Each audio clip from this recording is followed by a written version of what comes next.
से उजेड़ा, प्रेम का प्रकाश मेरे प्राणों में बिखेरा। जीवन की राहों में तुमसे उजेड़ा, प्रेम का प्रकाश मेरे प्राणों में बिखेरा।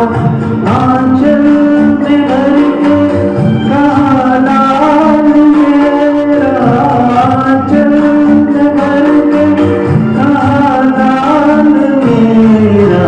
धन्यवाद तेरा प्रभु, धन्यवाद तेरा, धन्यवाद तेरा प्रभु, धन्यवाद तेरा। धन्यवाद धन्यवाद धन्यवाद तेरा, धन्यवाद धन्यवाद धन्यवाद तेरा।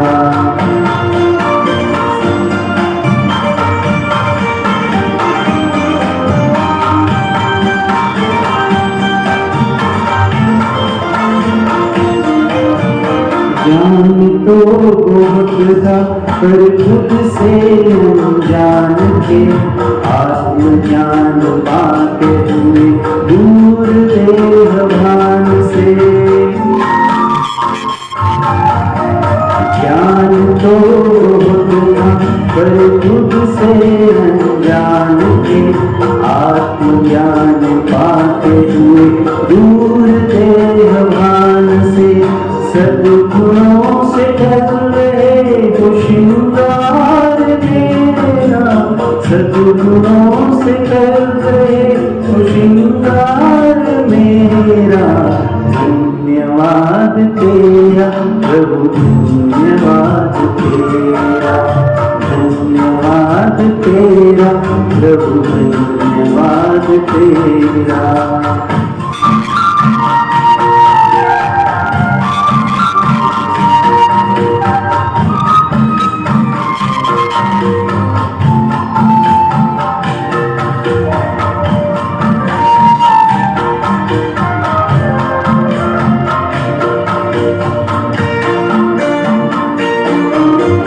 सत्यता की शक्ति से हम तो निडर हो गए, पवित्रता का बलिदान हम तो अमर हो गए। सत्यता की शक्ति से हम तो निडर हो गए, पवित्रता का बलिदान हम तो अमर हो गए। पद पद पर देते हो प्रभु साथ मेरा, पद पद पर देते हो प्रभु साथ मेरा। धन्यवाद तेरा प्रभु, धन्यवाद तेरा, धन्यवाद तेरा प्रभु, धन्यवाद तेरा।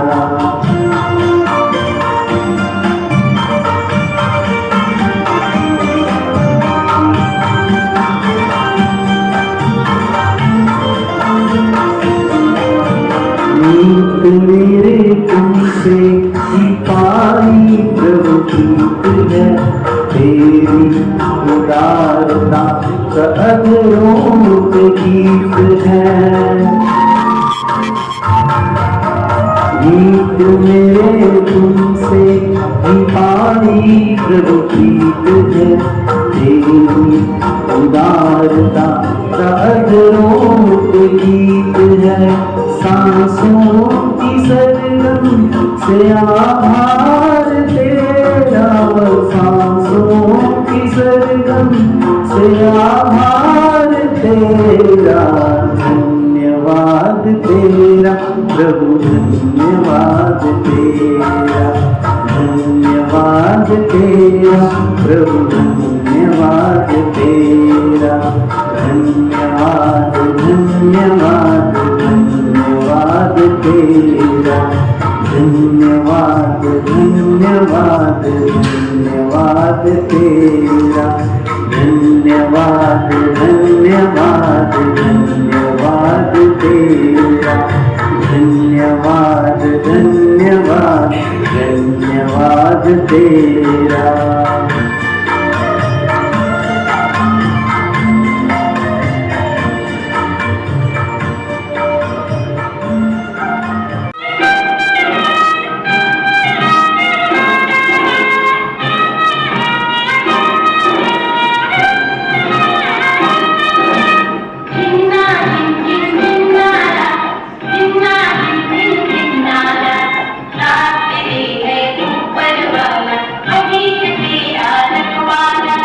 जीवन से ना हार जीने वाले,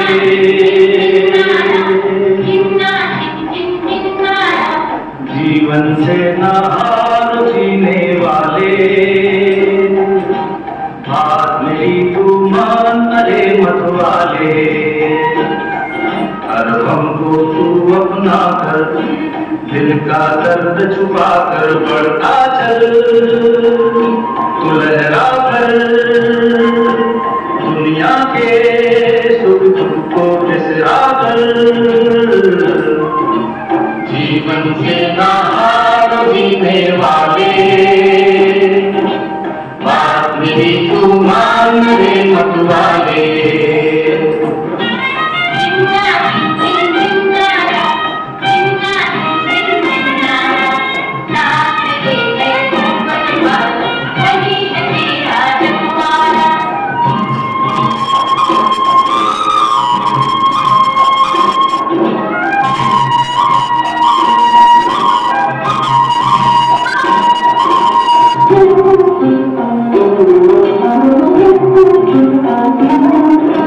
सुख दुख है जीवन के दो पराए,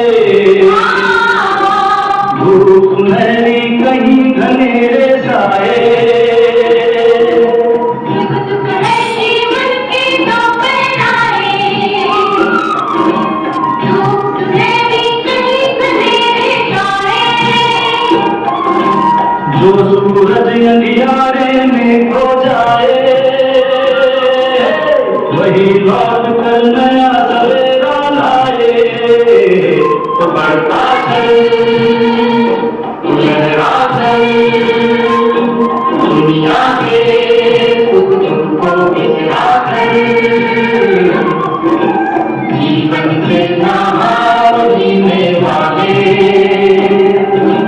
बात मेरी तू मान ले मत वाले। जिन्ना जिन जिन्नारा, जिन्ना जिन्नारा, साथ तेरे गए ऊपर वाला, वही है तेरा रखवाला।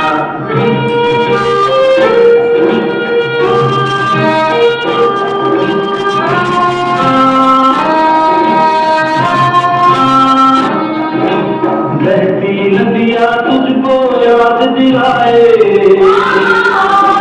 समय जो जाए कभी लौट न आए। बहती नदियाँ तुझको याद दिलाए, समय जो जाए कभी लौट न आए। दीप वो जो हवा में चलता जाए, खुद को जलाकर जग को राह दिखाए। तो बढ़ता चल, लहरा कर, दुनिया के सुख दुख को बिसरा कर। जीवन से ना हार जीने वाले, बात मेरी तू मान ले मत वाले। हर गम को तू अपना कर, दिल का दर्द छुपा कर बढ़ता चल, लहरा कर, दुनिया के सुख दुख को बिसरा कर। जीवन से ना हार जीने वाले, बात मेरी तू मान ले मत वाले। जिन्ना जिन जिन्नारा, जिन्ना जिन जिन्नारा, साथ तेरे गए ऊपर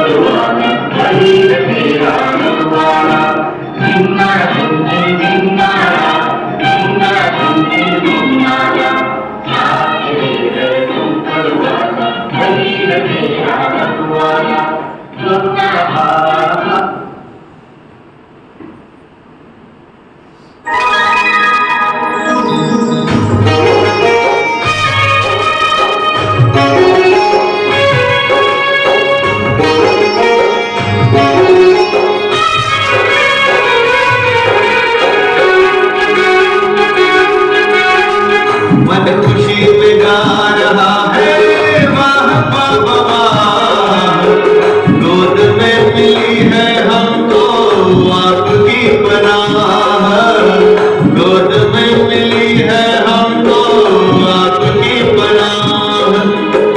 मन खुशी में गा रहा है वाह वाह वाह, गोद में मिली है हमको आपकी पनाह, गोद में मिली है हमको आपकी पनाह।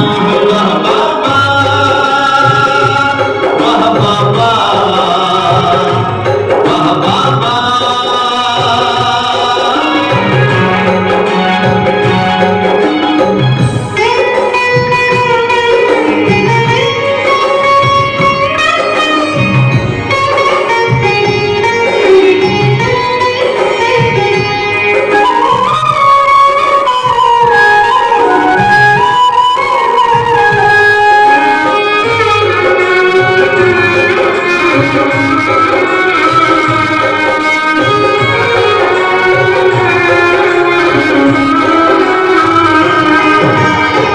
नैनों में है दिव्य नजारे, मन में मौजों की लहरें, आनंद सागर में हम उतर गए हैं।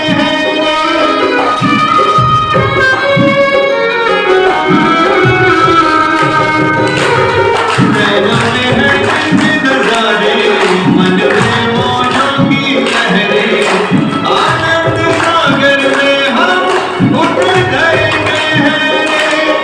अपार खुशी मिली है हमको, रही ना उसकी चाह, रही ना उसकी चाह, रही ना उसकी चाह, रही ना उसकी चाह।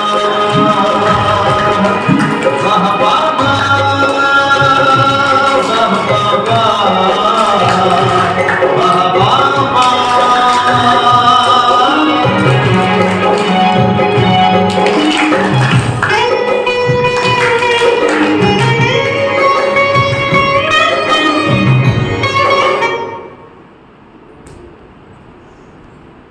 Oh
शामी आने के गजरे आजा गरीबाने नीले आसमाने के गजरे जय हो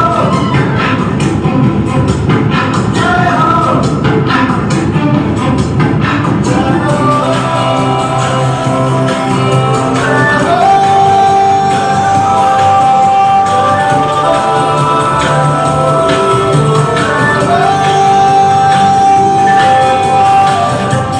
सच्ची में बेटा दवाई है नची नची कोई मेरा दिल बिताई है अखियों की नींद मैंने तुमको से उड़ा दी गिर गिर करे मैंने उंगली जलाई है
स्तुति। कैसे हो सभी? आवाज के साथ बड़े आनंद में हैं, बहुत अच्छे हैं, बड़े मजे में हैं।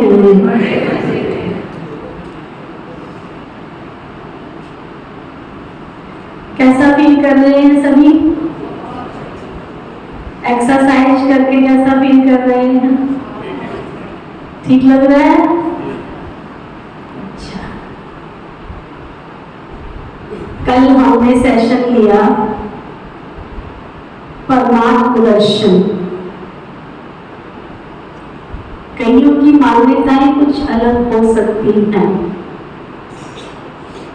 कईयों के विचार अलग हो सकते हैं। परमात्मा दर्शन में हमारा केवल एक ही लक्ष्य था कि जिस प्रभु को, जिस ईश्वर को हम इतनी श्रद्धा और इतने प्यार से याद करते हैं, तो मन कहाँ टिकाएं? कोई तो स्थान पे मन को टिकाना पड़ेगा ना। अगर हम ये कह देते हैं कि सब जगह है, तो मन कहाँ टिकाओगे? एक स्थान तो मुझे स्थित करना पड़ेगा ना, जहां मैं अपने ईश्वर को ध्याऊं, जहां मैं अपने ईश्वर को प्यार करूं, जहां मैं अपने ईश्वर को याद करूं, जहां मैं उसके सानिध्य में बैठ पाऊं। मुझे आपसे प्यार है सुरेंद्र भाई जी, तो आपके घर पे तो मुझे आना पड़ेगा ना। मैं ये तो नहीं कह सकती हूँ ना कि सुरेंद्र भाई सब जगह है, यही बैठ के मैं याद कर लेती हूँ, ऐसे तो नहीं हो सकता ना। मुझे किसी से मिलना है तो उस पर्टिकुलर व्यक्ति का नाम, पता, उसका पूरा परिचय, उसका पूरा चाहिए ना, तो ही मैं उसके पास जा सकती हूँ, मिल सकती हूँ और उसके सानिध्य का लाभ ले सकती हूँ।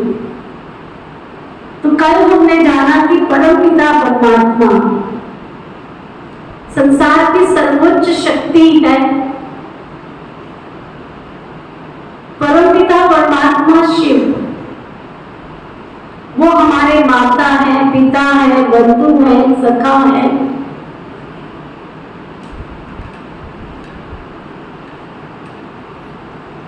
पितु मात सहायक स्वामी सखा, तुम ही जग के रखवाले हो। वो सारी दुनिया का रखवाला है। उसकी महिमा में गाते, ऊंचा तेरा नाम है, ऊंचा तेरा धाम है, ऊंचा तेरा काम है। और आरती में जब गाते हैं तब भी हम कहते हैं पार ब्रह्म परमेश्वर तुम सबके स्वामी हो। तो परमपिता परमात्मा इन 5 तत्वों से पार परम धाम का रहवासी है। अब इस घर के अंदर बिजली के कनेक्शन तो बहुत हो सकते हैं, परंतु पावर हाउस तो एक ही है ना, जहां से लाइट आ रही है और घर के सभी इंस्ट्रूमेंट में लाइट जा रही है और वो अपना अपना कार्य कर रहे हैं। पंखे में लाइट जा रही है, हवा दे रहा है, बल्ब में जा रही है, रोशनी दे रहा है, माइक में आ रही है तो आवाज सुन रहे हैं। तो परमात्मा हम सभी आत्माओं का पावर हाउस है, वर्ल्ड ऑलमाइटी अथॉरिटी है। वो परमात्मा है और हम उसकी आत्माएं सभी संतान हैं। वो सर्वशक्तिमान है, हम प्रकाश का पुंज, उसकी शक्तियों को लेकर मास्टर सर्वशक्तिमान बन सकते हैं। दुनिया में कहा जाता है फूल कितना भी सुंदर हो, लेकिन उस फूल की कद्र कब होती है? जब उसमें खुशबू हो। मनुष्य कितना भी सुंदर क्यों नहीं हो, लेकिन उसकी महिमा उसके गुणों के आधार पर होती है। तो वो गुण और शक्तियां हमारे जीवन में आए कहां से? भक्ति में आज तक हम गाते आए मुझ निर्गुण हारे में कोई गुण नाही। तो गुण कहाँ चले गए हैं हमारे?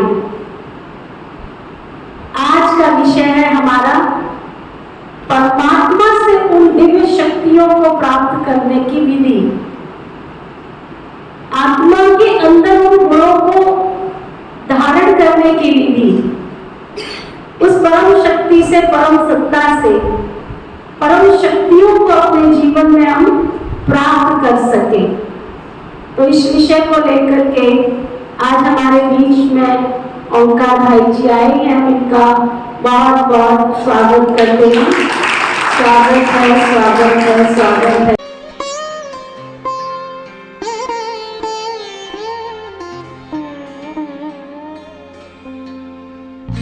ज्योति जगा लो, अंधेरा मिटा दो।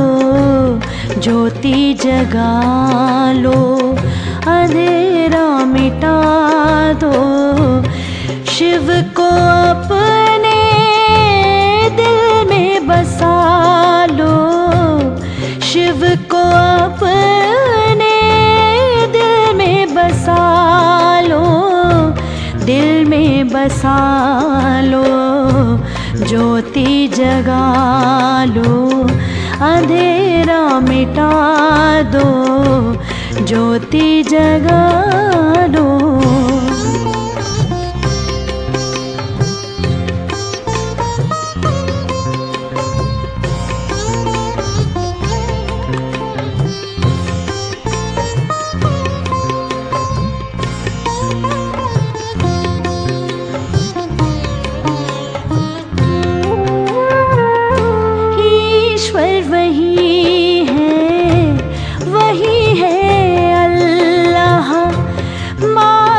पिता वो बंधु सखा है। ईश्वर वही है, वही है अल्लाह। मात पिता वो बंधु सखा है। उनसे ही अपना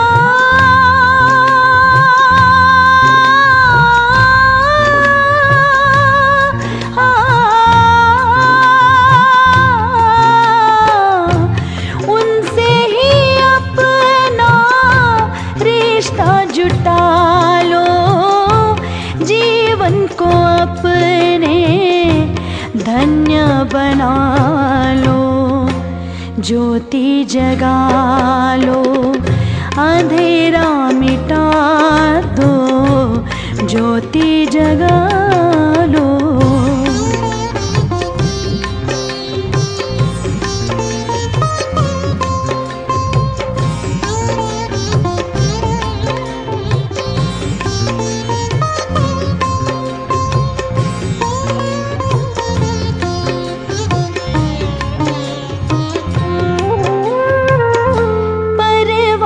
बन उस शम्मा पे जलेंगे। श्रीमत पे चल कर पावन बनेंगे। परवाने बन उस शम्मा पे जलेंगे।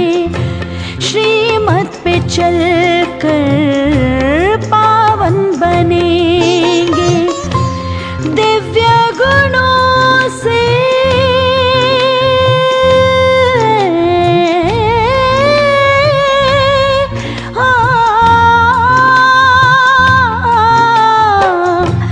दिव्य गुणों से जीवन सजा लो। घर घर को सुंदर स्वर्ग बना लो।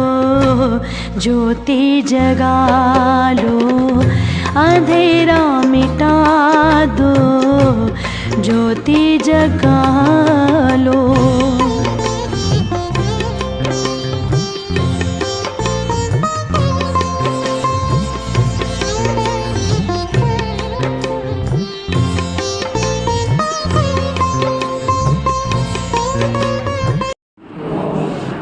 ओम शांति।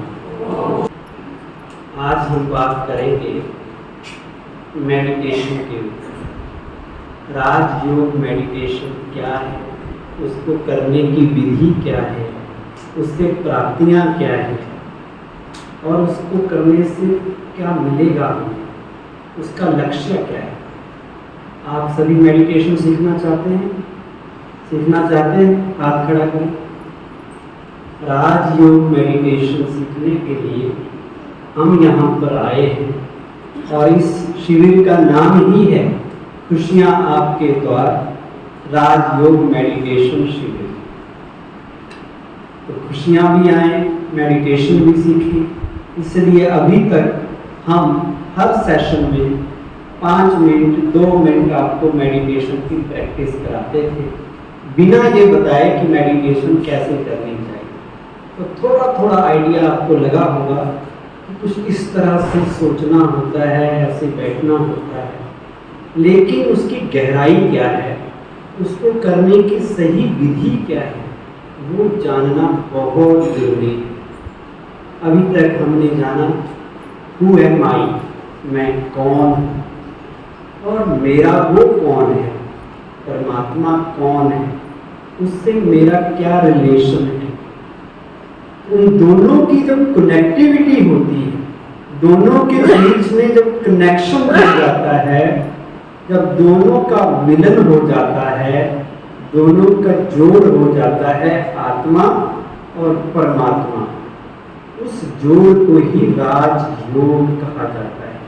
इंग्लिश में उसको मेडिटेशन कह देते हैं, ध्यान की विधि कह देते हैं।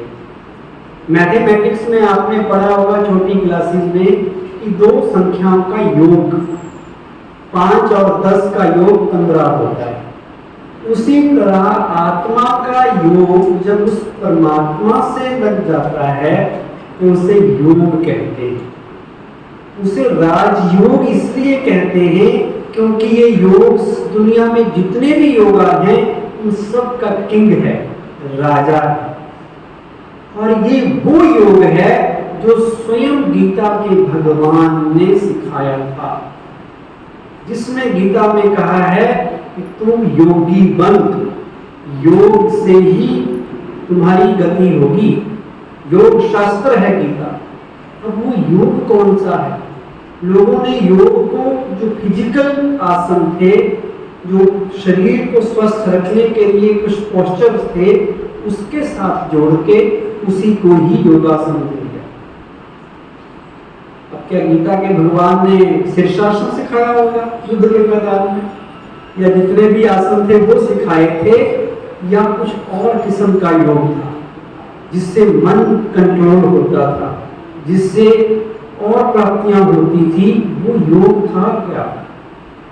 आज हम भगवान को याद करते हैं, प्यार से उसे बुलाते हैं, प्रभु चिंतन करते हैं, लेकिन लोगों की शिकायत बनी रहती है कि मन ईश्वर में लगता नहीं, मन भटक जाता है, कंसंट्रेट नहीं हो पाता।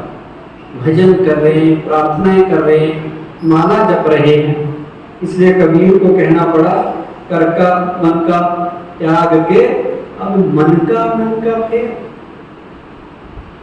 अब हम बाहर से उच्चारण कर रहे हैं, मंत्र जाप कर रहे हैं, भजन कर रहे हैं, प्रेयर कर रहे हैं, पर मन फिर नहीं लग रहा। क्यों नहीं लगता मन? क्योंकि मुख तो उच्चारण कर रहा है, जो बोल रहा है वो बहुत अच्छी बातें हैं, बहुत अच्छी भावना से भी लिखी गई है, लेकिन हमारा मन उसमें क्यों नहीं लग रहा, वो जानना जरूरी है। आप कहेंगे कि हम तो भक्ति करते ही हैं, प्रार्थना कर लेते हैं, सुबह शाम उसके 2-3 भजन गा लेते हैं, या प्राणायाम मंत्र जाप कर लेते हैं, हमें क्या जरूरत पड़ी है मेडिटेशन की?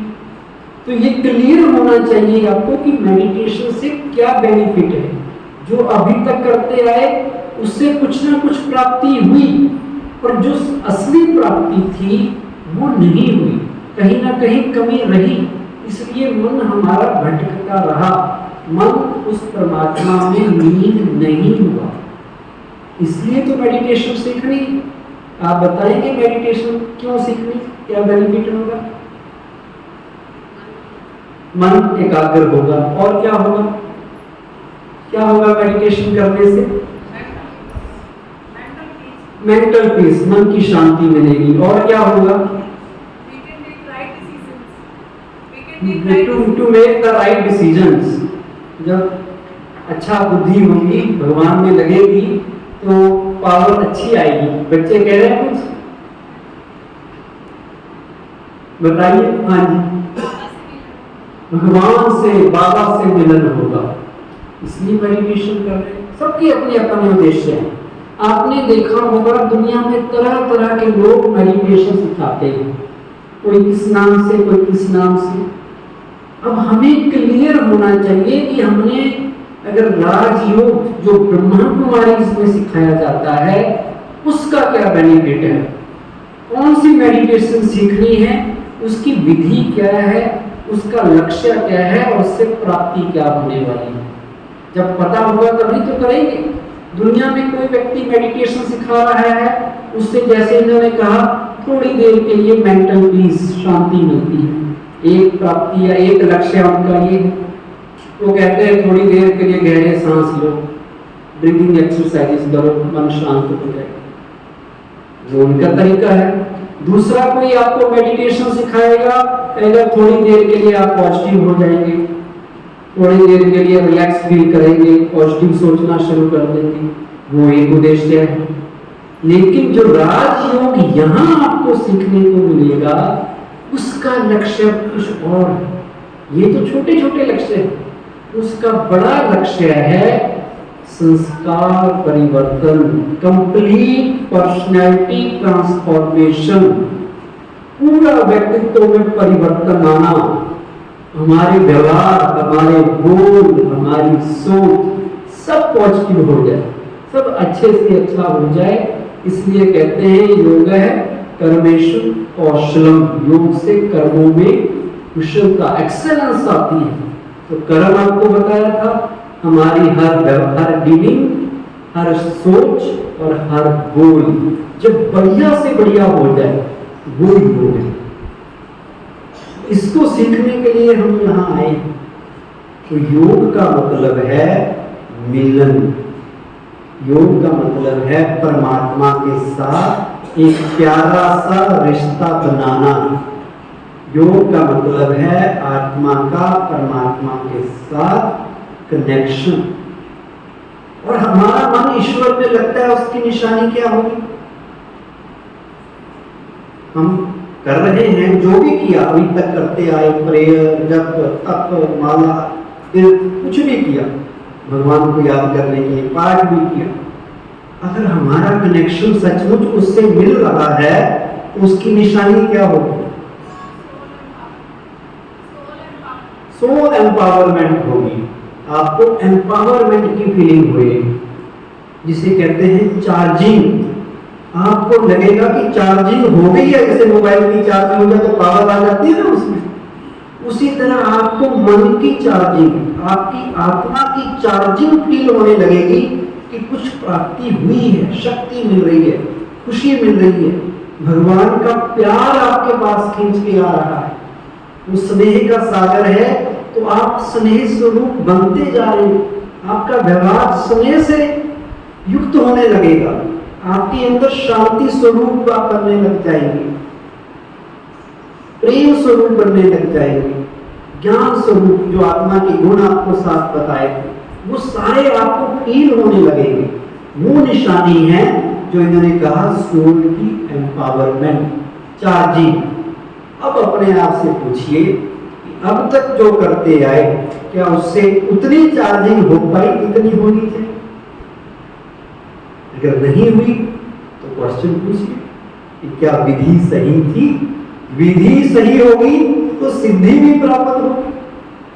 नहीं तो हम भजन कर ही जा रहे, मन भी भाग रहा है, मुख से श्लोक बोल रहे हैं, मुख से मंत्र जाप कर रहे हैं, पर मन में तो कुछ गया ही, और मन में नहीं गया तो प्राप्ति होने वाली नहीं है। आप में से हम सब जानते हैं, सब परमात्मा से मिलन बनाना चाहते हैं, ठीक है, मिलना चाहते हैं परमात्मा से। सपोज आप सब प्यार से परमात्मा को बुलाएं, कि हे मेरे प्रभु हमसे मिलने के लिए आ जाओ। अगर वो मिले ही ना किसी से तो फिर काहे तो उसको बुलाना, इसका मतलब मिलता तो होगा तभी तो बुलाते हैं। आपने प्यार से बुलाया और प्यारे प्रभु आपके सामने आपसे मिलने के लिए स्टेज पे आ गए, ठीक है। और वो प्रभु वो शिव बाबा आपको कह रहे हैं जो आपने मेरे से बात करनी है कीजिए, जो पूछना है, जो बात करनी है, कुछ भी कम्युनिकेट करना है कीजिए, आपको खुली चांस है। एक एक लाइन में आप भगवान आपके सामने खड़ा हो, क्या बात करेंगे थोड़ा बताइए। सोच में पड़ गए क्या बात करें, मतलब इतनी सारी बातें, पर एक तो बताओ ना, बातें तो बहुत है हमारे पास, पर आप तो सोच में पड़ गए कि पता नहीं अब कौन सी बात करूं, कहीं नाराज ना हो जाए, भगवान बड़ा आदमी है, बड़े आदमी से बड़े संभल के बोलना चाहिए, ऐसा होता है। बोलिए क्या बात करेंगे भाई बताइए। भगवान आपके सामने आ जाए, जन्म जन्म की आपकी एक मनोकामना है कि भगवान की प्राप्ति हो जाए, और भगवान अब आपके सामने हैं, अब क्या बोलेंगे उसे, कुछ तो बोलना चाहिए ना। सब हंस रहे, बोल बता, कोई नहीं रहा, बताइए। अच्छा, भगवान सामने आ जाए तो मतलब ब्लैंक ही हो जाता है, मन काम ही नहीं करता, या सारे प्रश्न ही खत्म हो जाते हैं, या ऐसा लगता है बस उसको निहारते रहे। गीत है हमारे यहाँ भी, बहुत अच्छा गीत है, प्रभु तुमको निहारने को दिल चाहा। मतलब जब मिल ही गया तो फिर हम क्या करें, बस देखते रहे। ये भी होता है जिनसे प्यार हो जाता है ना, आशिक और माशूक का, बस देखते रहो, बोलो है नहीं, फिर कुछ बोलना तो चाहिए, आपके पास ढेर सारी बातें होंगी, भाई तो कुछ बोल ही नहीं। धन्यवाद करें, हाँ, खूबसूरत जिंदगी जो उसने हमें दी है उसके लिए कहेंगे प्रभु थैंक यू वेरी मच। बहुत अच्छी बात है, ताली बजाओ। और क्या कहेंगे, काया दी हुई है, बहुत अच्छी बात। हाँ, जो हमें निरोगी काया दी, सब कुछ दिया, उसके लिए भी थैंक यू। और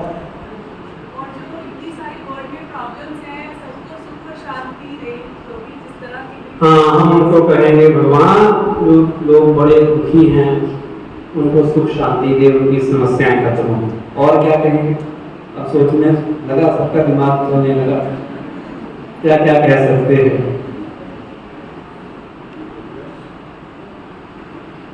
बहुत से लोग सोच रहे हैं लेकिन कह नहीं पा रहे हैं, कोई बात नहीं, सोच रहे हैं दूसरा क्या सोचेगा, कहीं मैंने इधर उधर कोई और बात कही। लेकिन ये आप तब सोच रहे हैं जब आप लोगों को फील कर रहे हैं, जब आप भगवान से डायरेक्ट बात करें कभी, तो आप वो सारी बातें कर सकते हैं जो आपके मन में आए। कोई भी जो आपको चाहे अच्छी हो खराब हो, कोई भी बात, जैसे आप अपने दोस्त के साथ हर बात बताते हैं। छोटा बच्चा अपनी माँ को घर आके सारी बातें सुनाता है, क्या हुआ स्कूल में, किसने दोस्त ने क्या किया। आप हर दिल की बात जब उस दिलवर परमात्मा से करने लग जाएं, तो वही तो मेडिटेशन है। उसके साथ इतना क्लोज कांटेक्ट आपका हो जाए, इतना क्लोज और लवली रिलेशन डेवलप हो जाए कि हर दिल की बात, हर मन की बात जब आप उससे करें, शेयर करें, वो राजयोग है, वही सीखना है। और सिखाने की जरूरत नहीं है, हम करना जानते हैं, लेकिन हम उनके साथ करते हैं जो देहधारी हैं। बड़ा आसान है उनके साथ करना, जिनके शरीर हैं, देहधारी हैं, देह के संबंधी हैं, वो तो दिखते हैं, लेकिन वो तो विदेही है परमात्मा, वो बिना शरीर के है। बताया आपको परसों इसका परिचय किया, निराकार है, ज्योति बिंदु स्वरूप है, दिखता नहीं है। इसलिए जो नहीं दिखता उससे बात करना ज्यादा अच्छा है। जो दिखता है उससे तो सारे कर लेते हैं, जो ना दिखे फिर भी आप उससे दोस्ती करें, उसको अपना बनाएं, क्योंकि आप जानते हैं कि वो सर्वशक्तिवान है, उसी से ही पावर मिलने वाली है। तो उसको मन ही मन जब हम याद करते हैं उसे राजयोग कहते हैं। आज तक हमने जो भी जप तप किए, माला जपी, मंत्र उच्चारण किए, भजन गाए, वो किसके द्वारा लिखे गए थे? हमने तो नहीं लिखे, किसी ने लिखे, बड़ी अच्छे शब्द उसमें डाले, सुंदर सुंदर बातें उसमें डाली।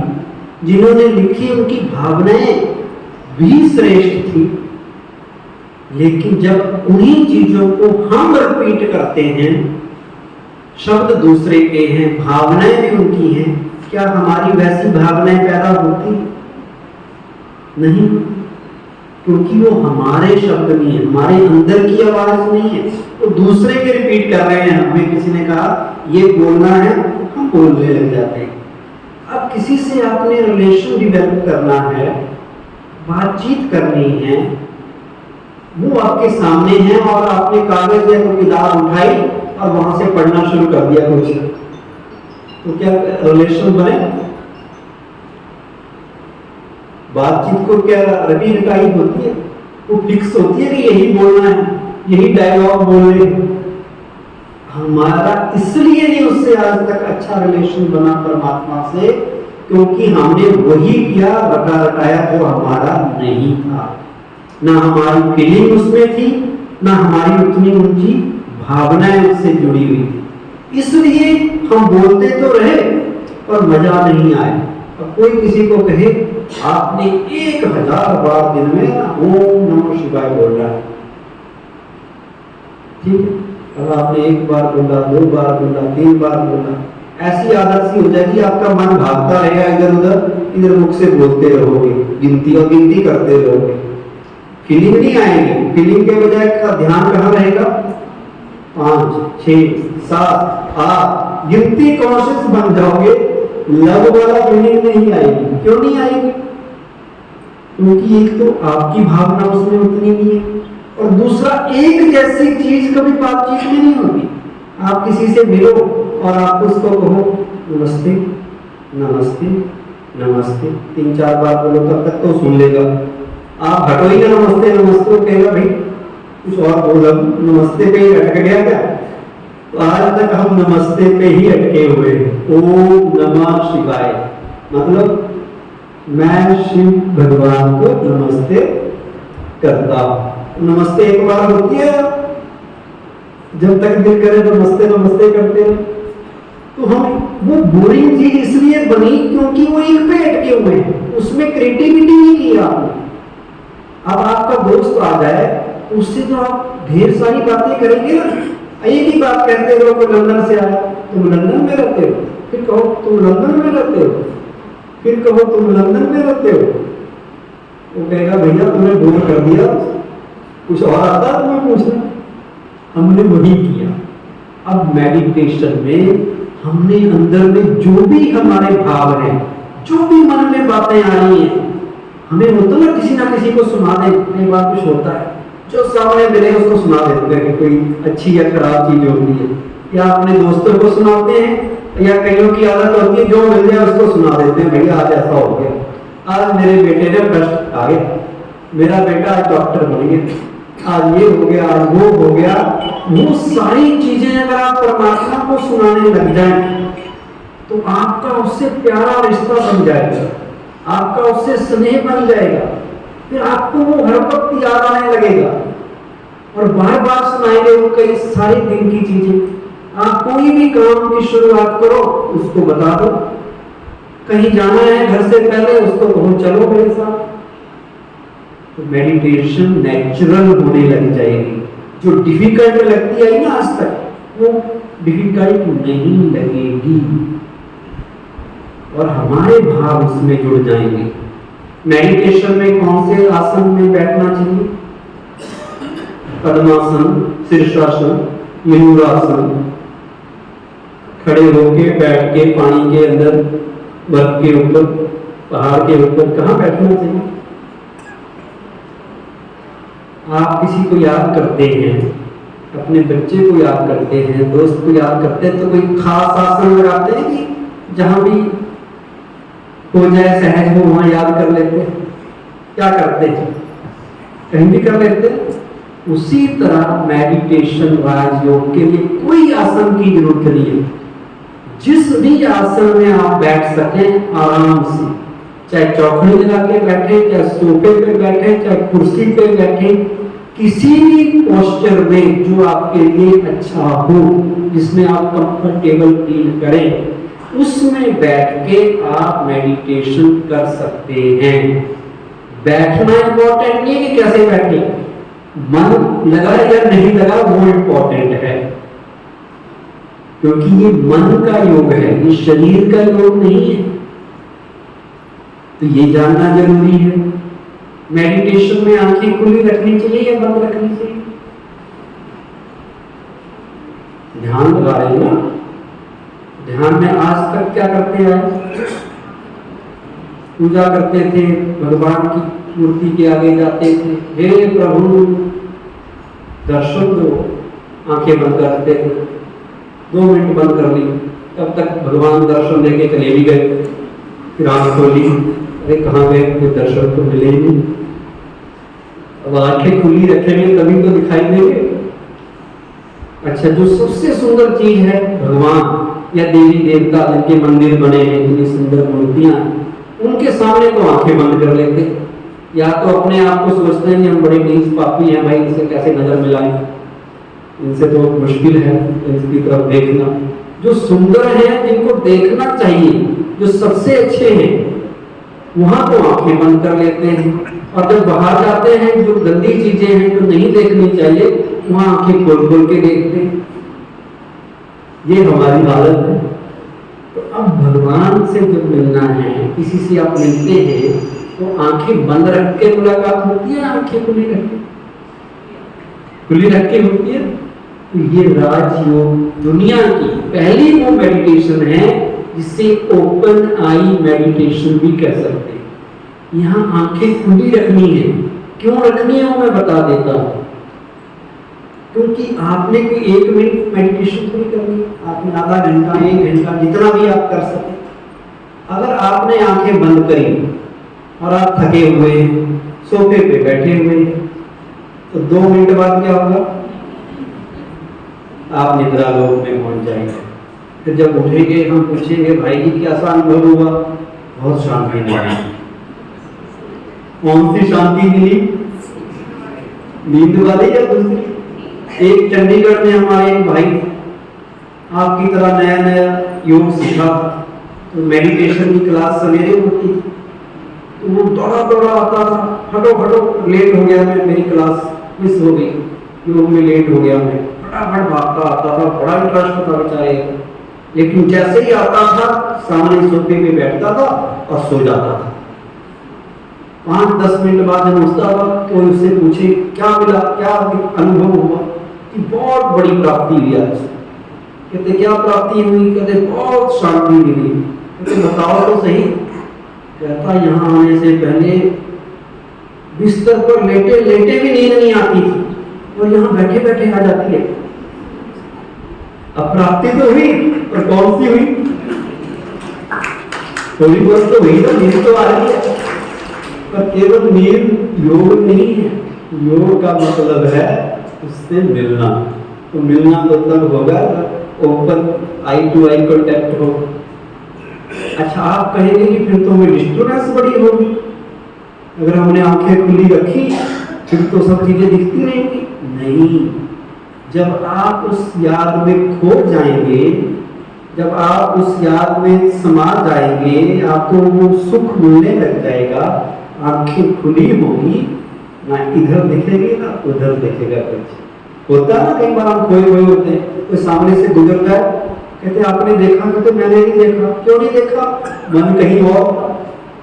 तो वो मन जब उसमें लग जाए तो फिर कुछ दिखेगा ही नहीं, वही दिखेगा, चाहे आंखें खुली भी क्यों नहीं हो। इसलिए इसको ओपन आई मेडिटेशन कहते हैं। अच्छा, एक और चीज पूछता हूं, आप में से कौन कौन भगवान को याद करता है? सारे करते हैं? कभी कभी करते हैं या हर रोज करते हैं? हर रोज करते हैं। जैसे मंडे वाले दिन ही करते हैं, या ट्यूसडे वाले दिन आज हनुमान जी का, आज तो सही ढंग से करना पड़ेगा। कब करते हो? जब कोई समस्या आती है तब करते हो या जब समाधान मिल जाए तो थैंक यू के लिए करते हो? उठते बैठते करते हैं, धन्यवाद, बहुत अच्छा। कई लोग क्या करते हैं, जिस दिन पेपर होता है बच्चों का उस दिन भगवान को बता ले भैया आज बहुत मुश्किल चीज है।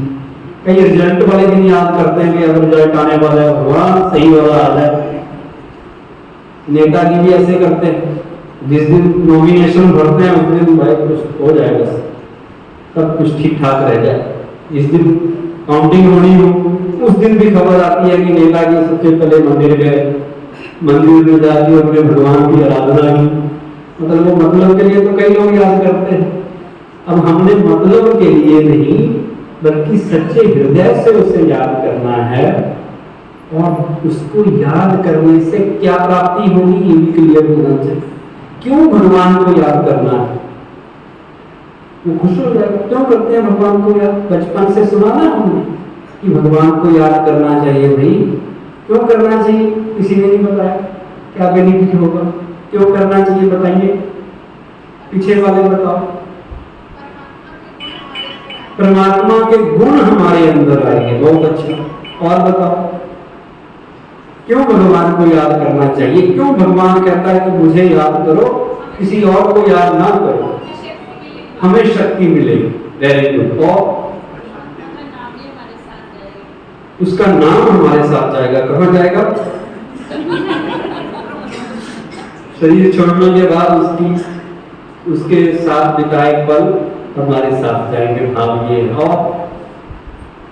और बताओ क्यों याद करना चाहिए भगवान को? हाँ, उसने हमें इतना सुंदर जीवन दिया है तो फिर उसको थैंक यू करना चाहिए। थैंक यू तो एक बार कर दिया, फिर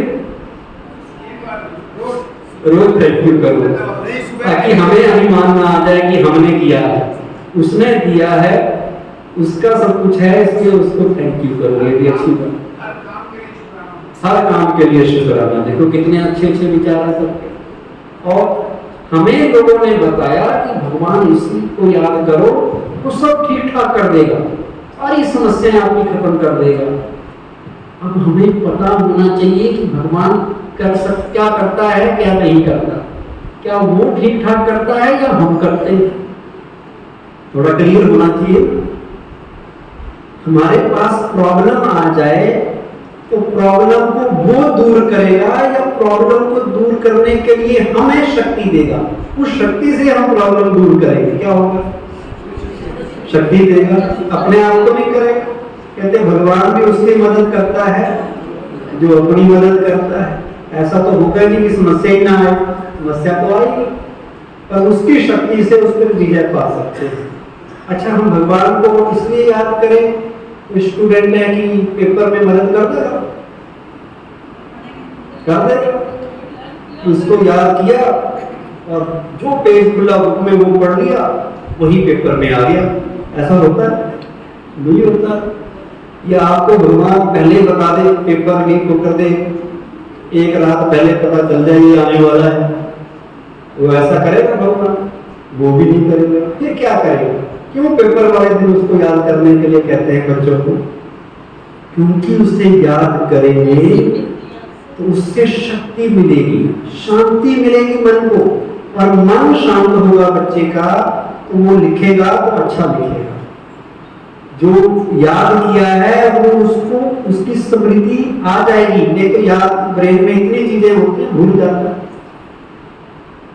लिखना कुछ और होता है, लिख के कुछ और आ जाता है, बाद में कहते हैं वो ये तो कुछ और पूछा गया था, क्योंकि मन ठीक नहीं होता। तो भगवान मन को ठीक करता है, मन को शांति देता है। अब आपने कहा भगवान गाड़ी दिला दो, मेरे बच्चे की शादी करा दो, सेक्टर 2 बनने वाला है, वहां बढ़िया सा प्लॉट दिला दो। भगवान प्लॉट दिलाएगा, शादी कराएगा, बिना कुछ किए गाड़ी देगा? तो हमें पता होना चाहिए कि वो क्या देता है, क्या नहीं देता। जो उसका डिपार्टमेंट है ही, हम उसके पास जाते रहे तो कहेगा भाई ये तो मेरे पास, मेरे हाथ में नहीं। भगवान वो देता है जो उसके पास है। He is the power house of all the powers, जो मैंने आपको बताई थी, प्रेम, शांति, शक्ति, ज्ञान, प्योरिटी, आनंद, वो उनका सागर है, उनका भंडार है, वो वही देता है, वो 7 गुण। तो उससे वो मिलते हैं, वो जब हम में आते हैं, जिस भी काम को हम करते हैं वहां हमें कामयाबी फिर नेचुरल मिलती है। ऐसा चमत्कार नहीं होगा कि आपने याद किया और भगवान ने फ्री की गाड़ी भेज दी, ऐसा तो नहीं होता। वो शक्ति देगा आपको, राइट समझ देगा, कौन सा काम करना है, कब करना है, वो देगा। करना आपको पड़ेगा, बिना किए चमत्कार नहीं होता। तो ये क्लियर होना चाहिए कि परमात्मा क्या करता है, क्या देता है, तभी तो बुद्धि उससे जुड़ेगी। राइट और रॉन्ग? अच्छा, अब मेडिटेशन कब करनी चाहिए? मेडिटेशन कितनी देर करना चाहिए? पहले कितनी देर करनी चाहिए? कोई फार्मूला है, कोई रूल बना हुआ है? इतनी देर करे तो भगवान की प्राप्ति होगी, नहीं तो नहीं होगी।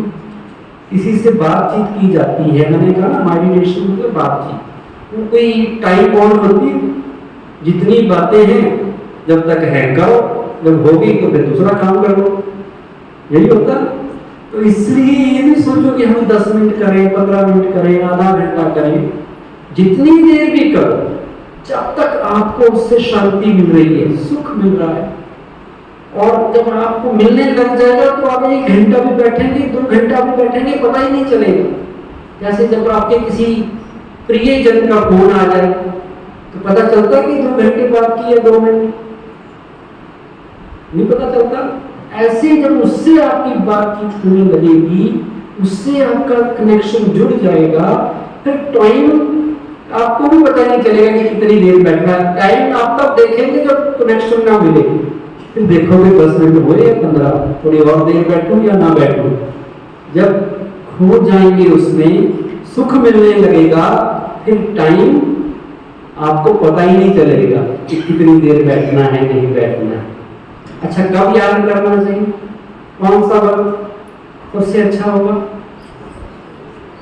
कब करना चाहिए भगवान को याद मेडिटेशन?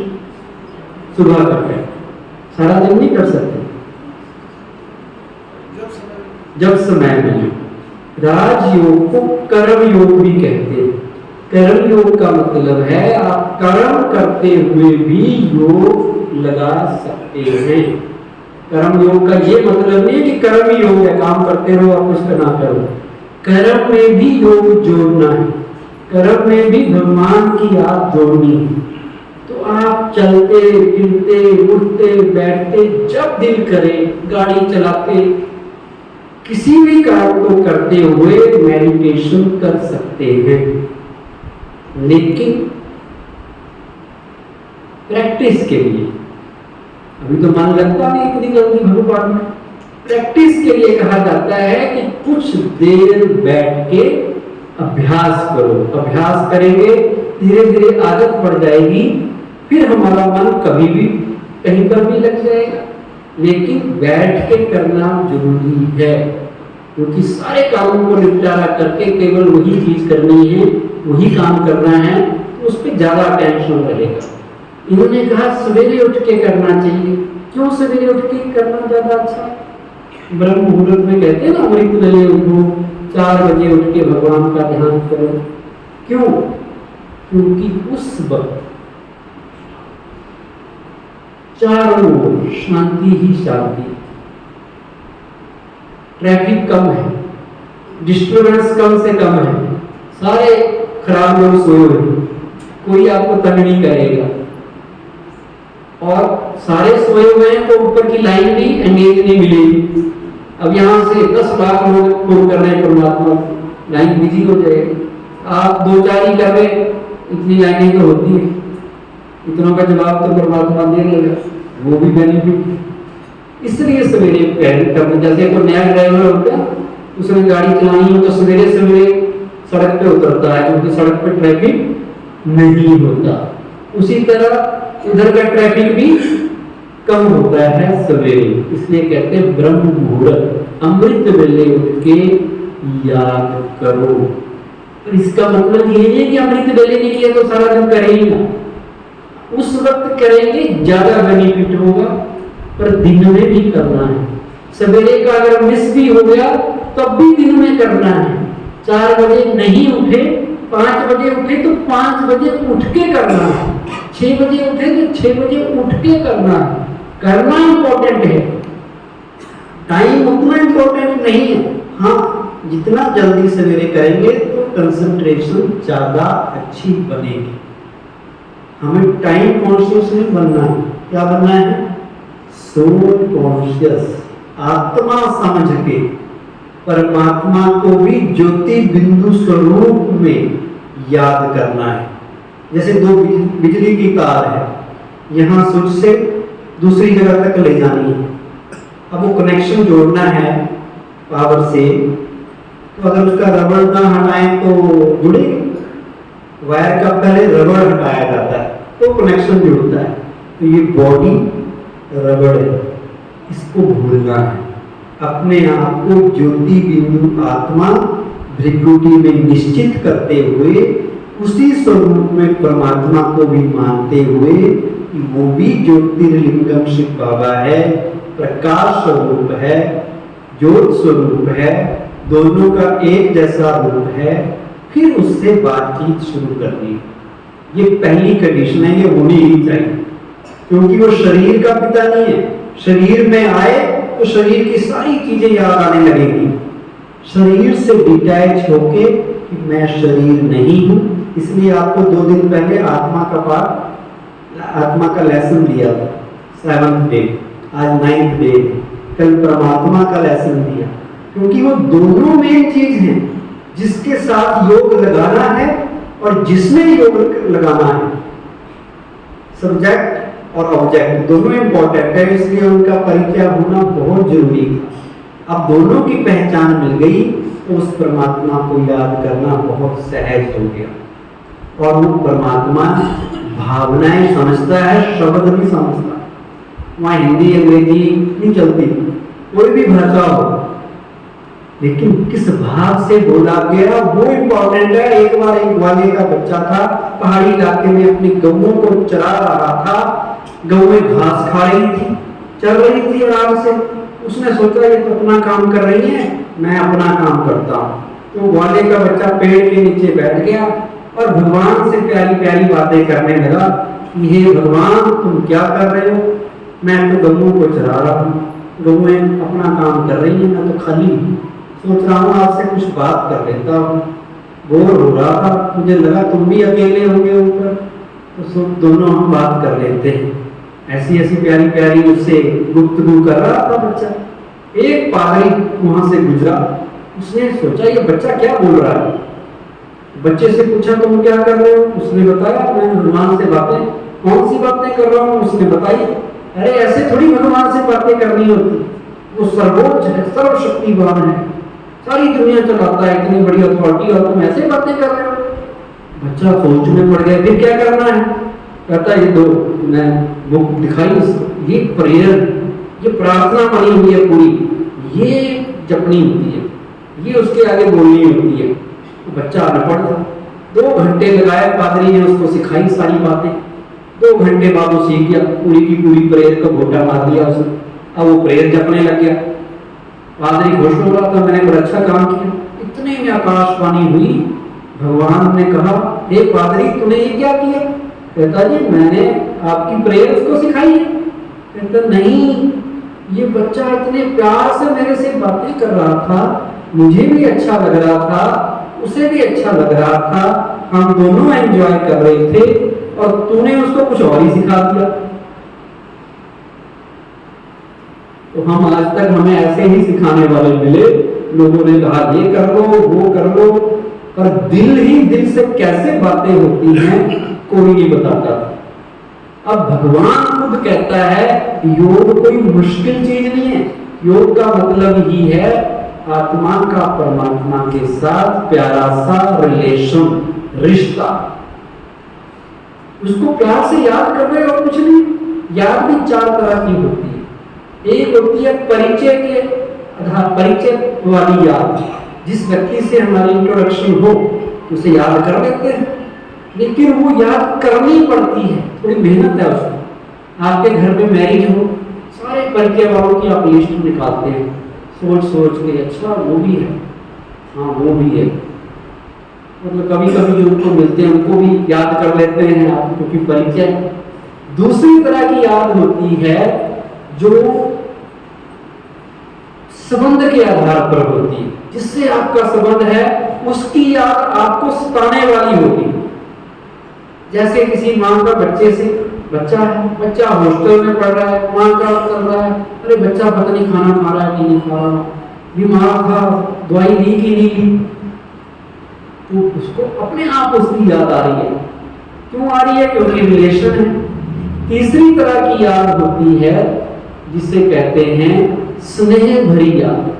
स्नेह किसके साथ है? स्नेह हो तो क्या रिश्ता हो या ना हो, वो तो स्नेह में तो व्यक्ति समा जाता है, डूब जाता है, तो वो समाने वाली याद उसमें अलग नहीं हो सकती। और चौथी याद होती है स्वार्थ वाली याद, जहां किसी से कोई मतलब दिखा कि बिजनेसमैन है, उसको पता चला ये पार्टी बड़ी पावरफुल है, इससे अगर बिजनेस हो जाए तो अच्छा खासा प्रॉफिट होगा, उसको पटाने के लिए, उससे नजदीक जाने के लिए, उसको कन्विंस करने के लिए बार बार उसको याद करेगा ताकि कोई दोस्ती हो जाए और कोई बिजनेस की डील बन जाए।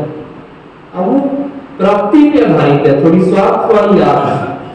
अब भगवान के साथ कौन सी याद होनी चाहिए? अगर वो याद कब टिकेगी? परिचय अगर ना होगा फिर तो याद होगी ही नहीं। परिचय तो मिल गया आपको परमात्मा का कि परमात्मा किसे कहा जाता है। अब परिचय के बाद दूसरी चीज है संबंध। अगर आपका संबंध उसके साथ है, और तीसरी है स्नेह, स्नेह भी साथ में है, और चौथा है आपको पता है क्या मिलने वाला है, फिर वो याद आपसे अलग नहीं हो सकती, वो पक्की याद हो जाएगी। एक तो स्नेह उससे पैदा करना है, स्नेह पैदा करने का तरीका मैंने बताया, हर चीज उससे पूछ के करो, हर चीज उसको बता के करो, उसको अपनी डेली लाइफ का हिस्सा बनाओ। सबसे इंपॉर्टेंट फैमिली मेंबर परमात्मा को बनाओ, प्यार पैदा हो जाएगा। दूसरा है उसके साथ संबंध। जितने भी देह के संबंधी हैं स्वार्थी होते हैं, पता है, धोखा भी देते हैं, बाहर से मीठे, अंदर से आपको पता ही आजकल कैसे रिश्ते हो गए। क्यों? क्योंकि वो देह के संबंध है, स्वार्थ पे आधारित है।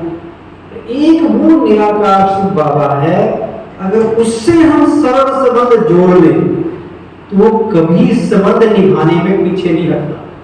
वो बहुत फेथफुल है, वफादार है। उससे अगर आपने दिल लगाया, आपके दिल को आराम मिलेगा, कभी धोखा नहीं मिलेगा।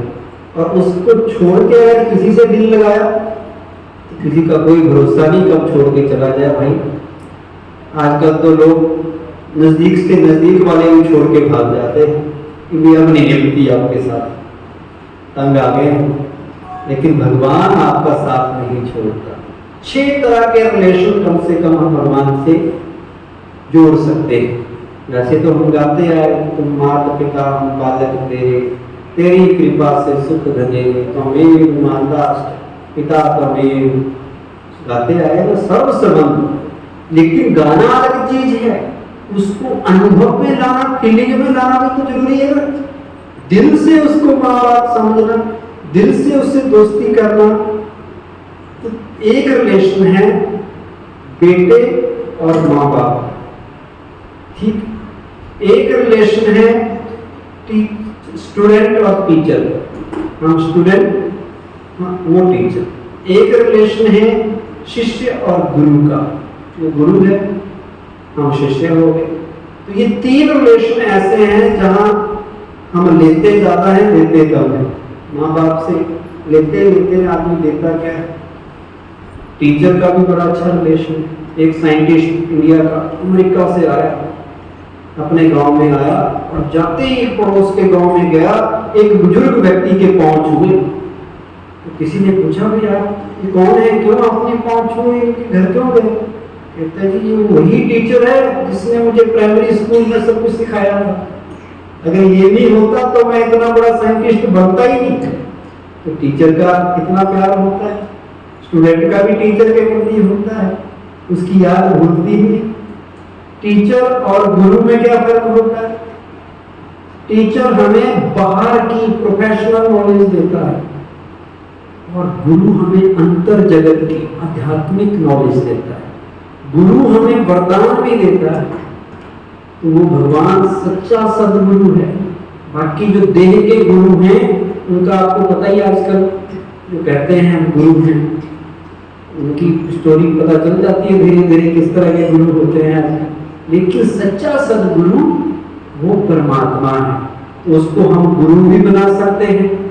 टीचर तभी तो कहते हैं परम पिता, परम शिक्षक, परम सदगुरु। ये तीन रिलेशन हो गए। चौथा रिलेशन है, उसको दोस्त भी बना सकते हैं, friendship. Friend in need is friend in deed. वो ऐसा दोस्त है जो हमेशा आपके साथ खड़ा रहेगा। आप कहेंगे दिन, वो कहेगा हाँ दिन है। आप कहेंगे रात, हाँ भी रात। जो भी काम आप उसको देंगे वो करके दिखा देगा। ऐसा दोस्त चाहिए तो आप जो भी आपके साथ कभी भी हर वक्त खड़ा रहे। चाहिए ना दोस्त, पैसे मिलते नहीं, कभी कभी मिलते हैं ऐसे दोस्त, कई बार मूवीज में दिखा देते हैं। एक मूवी थी मुन्ना भाई MBBS, उसमें जो काम कहता था अपने दोस्त को फटाफट करके ले आता था। वो कहता भाई एक बॉडी चाहिए ऑपरेशन के लिए, उसने पूरा नहीं सुना, कहता कि टेंशन नहीं लेना भाई, भेज अभी बॉडी लेके आते। फिर उन्होंने देखी होगी मूवी, और किसी जिंदा को मार के ले आता है उसका दोस्त। कहता है दोस्त, तू कहता पढ़ाई पे ध्यान दे, बॉडी हम लेके आते हैं। तो वो तो मूवी में दिखाया है, पर लोग एक्चुअल में ऐसा एक्सपेक्ट करते हैं कि ऐसा कोई दोस्त हो जब फोन करे 24 घंटे कोई काम दे, कोई भी हमारे पास मुसीबत आ जाए पर वो साथ ना छोड़े, तो वो असल में भगवान ही हो सकता है। हम लोग कहते हैं मेरा दोस्त ना फलाना मंत्री है। कल एक भाई आए थे, वो कह रहे थे फलाना मंत्री से अपना चलता था घर आना जाना। वो बताते हैं कि फलाना बंदा मेरा जान जा रहा है, कोई काम हो तो बताना। कईयों का मोदी जी से भी दोस्ती है, कहते हरियाणा में रहे थे और से जानते थे, कोई काम हो तो बताना। अब जिसकी दोस्ती उस ईश्वर से हो जाए, भगवान खुदा जिसका दोस्त बन जाए, तो उसके लिए कोई चीज नामुमकिन, कोई चीज असंभव। उसकी खुशी का लेवल कितना ऊपर हो जाएगा, तो कहेगा कि अपना बैठा है ऊपर। इसलिए हमारा एक चित्र बना हुआ है जिसमें लिखा हुआ है, बच्चे तुम चिंता मत करो मैं बैठा हूं। वो बैठा है हमारे लिए, तो कितना अच्छा रिलेशन है। पांचवा रिलेशन है कि वो हमारा बेटा है, बच्चा है। भगवान को बच्चा बना सकते हैं, जैसे हम उसको माता पिता भी बना सकते हैं, उसको अपना बच्चा भी बना सकते हैं, उसको अपनी प्रॉपर्टी का हकदार भी बना सकते हैं, उसको अपनी हर चीज का वारिस भी बना सकते हैं। जैसे सती अनुसुईया ने किया था, बच्चा बना लिया था। एक माता की थी कहीं पर, उसके 3 बेटे थे। 3 बेटे नौकरी करते थे बाहर, घर में अकेली रहती।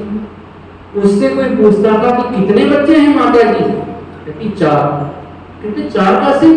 3 ही तो हैं। कहती चौथा भगवान भी है। 3 तो बाहर रहते हैं, मेरे साथ तो चौथे भाई रहता है, वही मेरी सेवा करता है। एक दिन क्या हुआ कि लोगों ने देखा कि बुढ़िया माता बाहर ही नहीं आई दोपहर तक। पड़ोसियों ने देखा कि क्या हुआ, अंदर गए तो पूछा कि कहाँ थे आप? कहती आज क्या हुआ कि मैं जब सवेरे उठी ना, बहुत बीमार थी, बुखार आ रहा था, सिर दर्द हो रहा था, हिम्मत नहीं हो रही थी कि मैं किचन में जाके पानी का गिलास भी लेके आऊं, कोई था नहीं। तो मैंने उस भगवान बच्चे को कहा कि वो 3 तो है नहीं, अगर 3 होते तो मदद करते और तुम्हें भी करनी चाहिए मेरी मदद। ऐसे ऐसे उससे कुछ बात कर रही थी, तो मुझे ऐसा लगा कि कोई आके मेरे पाँव दबा रहा है, ऐसा लगा कि कोई मेरा सिर दबा रहा है। और इतने प्यार से दबा रहा था, धीरे धीरे मुझे नींद आ गई। और जब 1 घंटे बाद उठी तो ना सिर दर्द था, ना बुखार था और बिल्कुल एक्टिव थी। किसके कारण हुआ? ये है संबंध। जिस भावना से याद करेंगे, जैसा कनेक्शन उससे जोड़ेंगे, वैसी प्राप्ति हो। तो याद, मेडिटेशन का आधार संबंध भी है, संबंधों से मिलता है।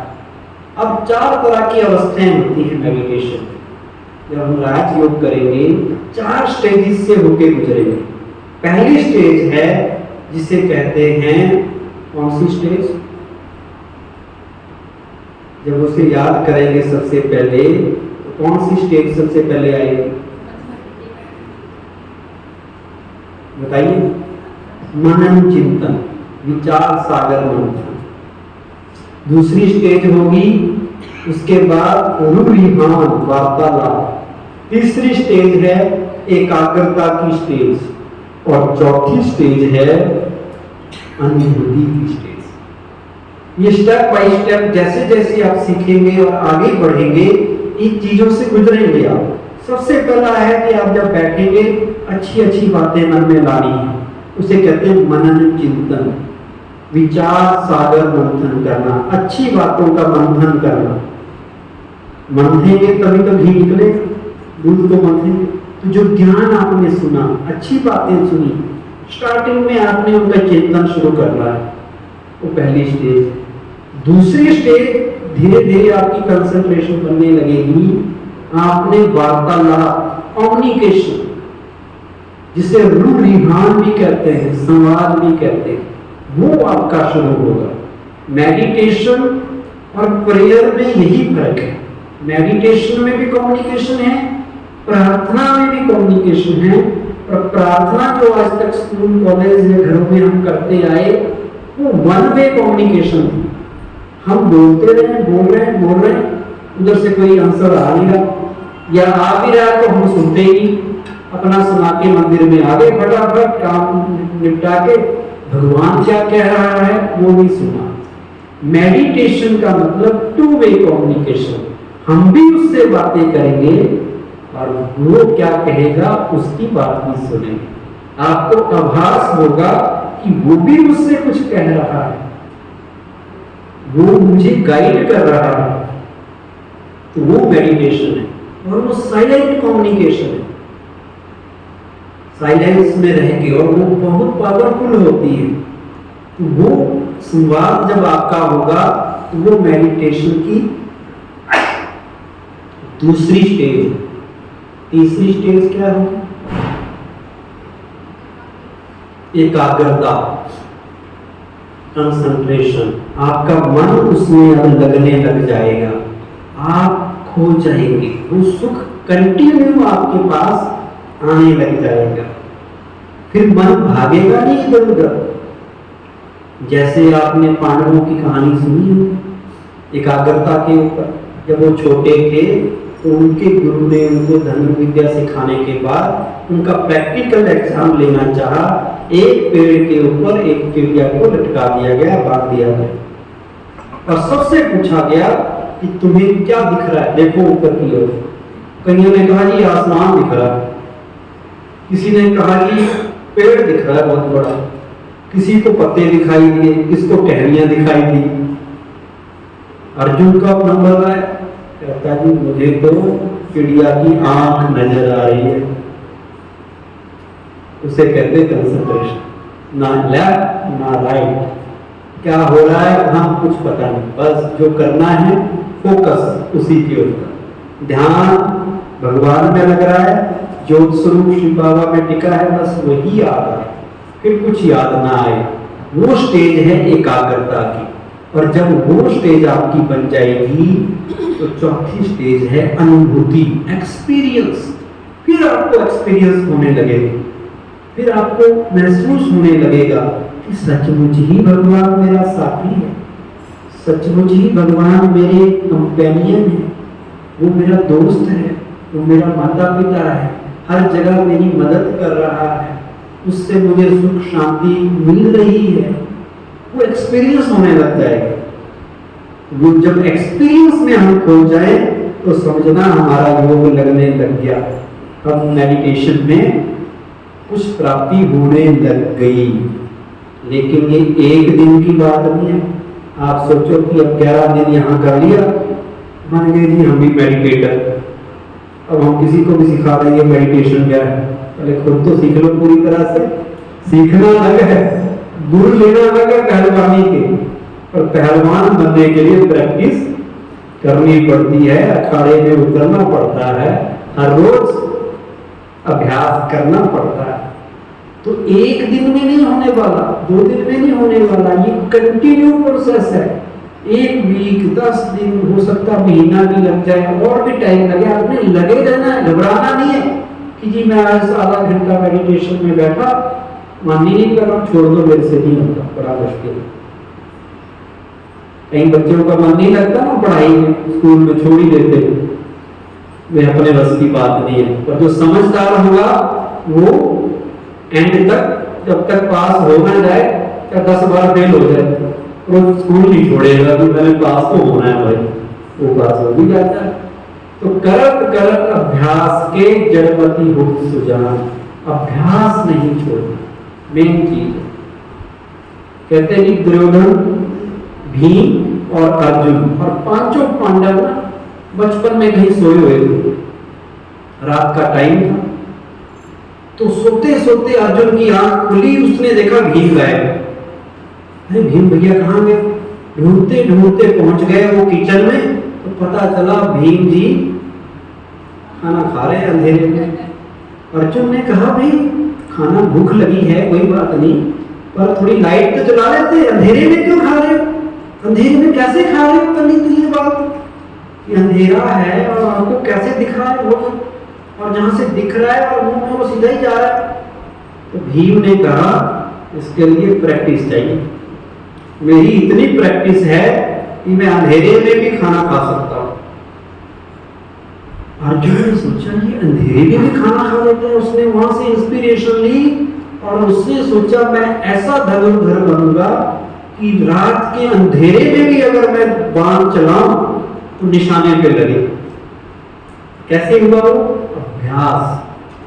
खाने का अभ्यास करना तो आसान है, बाकी दूसरी चीजों को अभ्यास में लाना, वो अर्जुन से, भीम ने अर्जुन से प्रेरणा ली। ऐसे ही हमें भी मेडिटेशन में अभ्यास करते जाना है।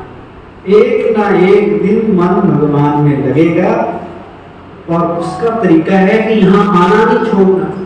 घर में आप करेंगे कभी लगेगा ना लगेगा, क्योंकि वातावरण नहीं है। यहाँ आएंगे, यहाँ मेडिटेशन रूम बना हुआ है, यहाँ का वो सिस्टम बना हुआ है, यहाँ आप बैठेंगे, मन आसानी से ईश्वर में लगेगा। तो यहाँ आपने हर रोज आना है, स्कूल है, यहाँ छोड़ दिया फिर पढ़ाई से डिस्कनेक्ट हो जाएगी। यहाँ आकर यहाँ बैठ के करना है, यहाँ लगने लग जाएगा तो घर में भी लगने लग जाएगा, काम धंधे में भी लगने लग जाएगा। इसलिए 11 दिन का शिविर तो एक बहाना है कि पहले 11 दिन तो करो, पहले दिन ही आपको कह दें कि 100 दिन करना पड़ेगा तो आप आएंगे। तो 11 दिन कह के बेसिक चीजें आपको सिखाई जा रही हैं, ABC सिखाई जा रही है, लेकिन ये सब कुछ नहीं है। इसको सीखने के लिए समय आपको आगे भी देना पड़ेगा। ये कंटिन्यू जर्नी है। मेरे को 30 साल हो गए, तो मैं कहूँ कि मैं बहुत बड़ा योगी बन गया हूँ, जहाँ बैठूं वहीं लग जाता है ध्यान, वो वाली बात नहीं है। ये कभी लगेगा कभी नहीं लगेगा, प्रैक्टिस करनी पड़ेगी। कभी हम खुद लापरवाह हो जाएंगे, कभी कभी बहुत अच्छा लगेगा। जितनी गुड़ डालेंगे मीठा उतना होगा, जितनी मेहनत करेंगे प्राप्ति उतनी होगी। पर आपने आना नहीं छोड़ना है, यहाँ आते रहना है, जुड़े रहना है, क्योंकि उससे पावर मिलेगी। तो अभी लास्ट में 2 मिनट हम आज जैसे हर रोज मेडिटेशन करते हैं, आज भी वो अभ्यास करेंगे। एक कमेंट्री के द्वारा आपको हम कुछ विचार देते हैं, लेकिन वो एक सीखने का तरीका है। अपनी बातें करनी है जो आपकी, हम केवल थोड़ा सा विधि बताते हैं कि ऐसे करनी है। तो आज भी वो विधि हम आपको बताते हैं, पर ये नहीं है कि वो वही है जैसे मैं बोल रहा हूँ वही लाइनें आपने बोलनी है। अभी तो वो बोलिए, लेकिन बाद में आपने दिल से दिल की बातें करनी है, जैसे मैं अभी करूंगा। वो एक सैंपल है जस्ट। तो सभी अपने स्थान पे अलर्ट होके गहरी सांस लेते हुए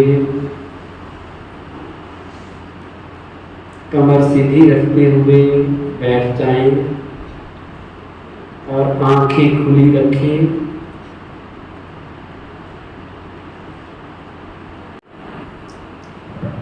ये संकल्प दें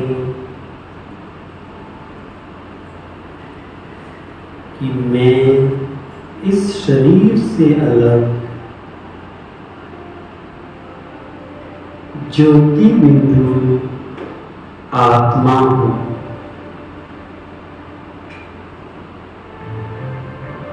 मैं देह नहीं, आंख कान नाक हाथ नहीं,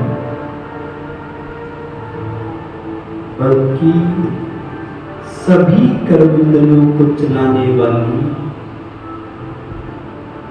चैतन्य शक्ति आत्मा हूं। और शरीर में मस्तिष्क के मध्य भ्रिकुटी के बीच एक चमकता हुआ सितारा हूं। अति सूक्ष्म प्रकाश पुंज हूं।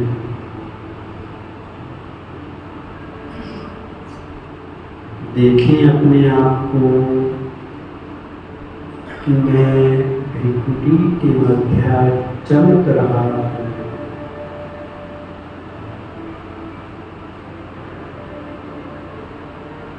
अब इसके बाद देखें कि ठीक मेरे सामने वो निराकार ज्योति बिंदु शिव बाबा, शिव परमात्मा भी विराजमान है।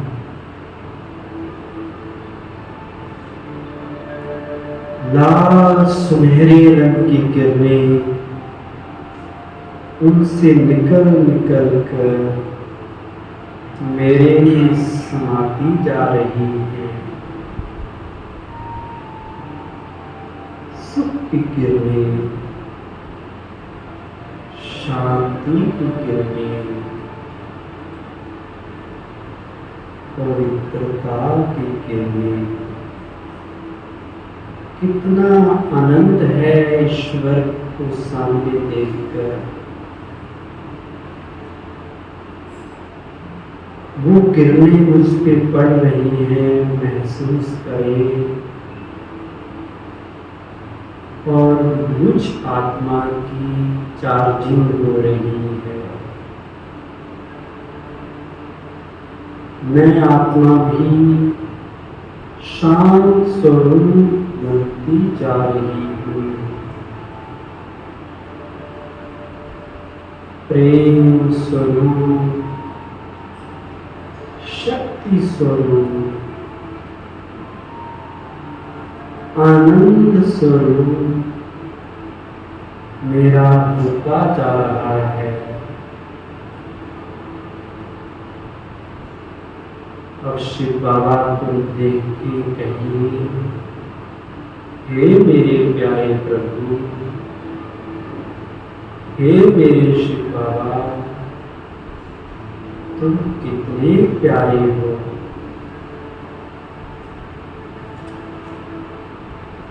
कितने अच्छे हो। और मुझे आपने इतना ऊंच राजयोग सिखाया, अपना परिचय दिया, सच्चा गीता ज्ञान सुनाया। हे मेरे प्रभु, आपका शुक्रिया। थैंक यू शिव बाबा। आप मुझसे यूं ही प्यार करते रहना। आप ही तो मेरे सच्चे साथी हैं, आप ही मेरे रक्षक हो। मैं प्रभु आपका हूँ और आप मेरे हो। ये जीवन तुम्हारे हवाले, मेरे जीवन की नैया तुम ही पार करोगे शिव बाबा। मैं कितना भाग्यशाली हूँ जो आपकी दृष्टि मुझ पर पड़ी।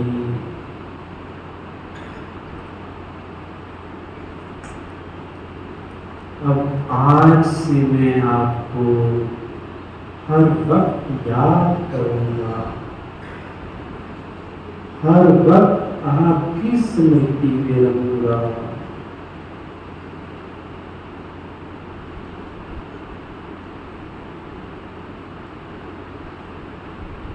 शिव बाबा, आपका दोबारा से बहुत बहुत शुक्रिया, बहुत बहुत धन्यवाद। Thank you Baba, thank you.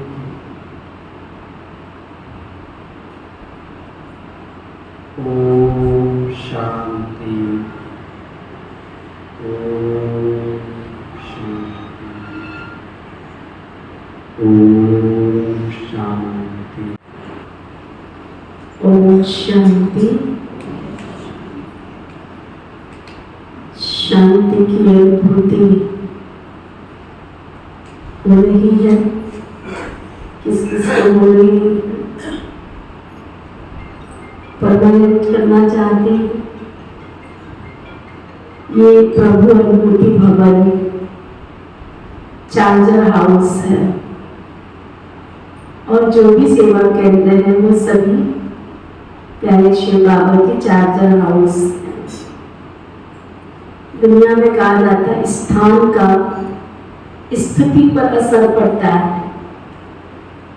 जब आप किसी खुशी के माहौल में एंटर करते हैं तो दुखी होते हुए भी खुश हो जाते हैं ना। और आप कितने भी खुश हैं लेकिन किसी दुख वाले वातावरण में एंटर करते हैं तो न चाहते हुए भी दुखी हो जाते हैं। तो ये प्यारे शिव बाबा का घर दुख और सुख से परे सदा खुशी देने वाला है। ईश्वर तो सदा देने वाला ही है। एक छोटी सी भगवान की प्रतिज्ञा जो भगवान अपने बच्चों से करते हैं, जरूर शेयर करूंगी आज में। अगर हम सब भगवान से सच्चा प्यार करते हैं तो भगवान भी हमसे प्रतिज्ञा करते हैं। बड़ी सुंदर सी प्रतिज्ञा है। मेरे मार्ग पर पैर रख के तो देख, तेरे सब मार्ग खोल दूं, तेरे सब मार्ग न खोल दूं फिर कहना। तुम उसके रास्ते पर चल के तो देखो। हम किंतु परंतु करते हैं ना, ये कारण है वो कारण है, वो सारे कारण समाप्त कर देगा। मेरे लिए खर्च करके तो देख, है ना। वो कहता मेरे लिए कुछ करके तो देख।